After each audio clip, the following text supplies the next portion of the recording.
How to get your DoorDash account reactivated. Hey there, welcome back to the channel, and let's get right into this tutorial. To get your DoorDash account reactivated, the most convenient and guaranteed way is by contacting the DoorDash support. You can reach out to the DoorDash customer support team by typing in help.doordash.com.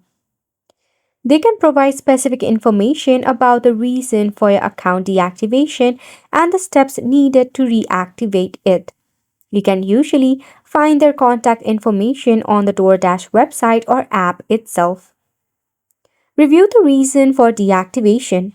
If you were involved of the reason for your account deactivation, carefully review it to understand the issue. You can address the problem or make necessary changes to comply with DoorDash terms of service.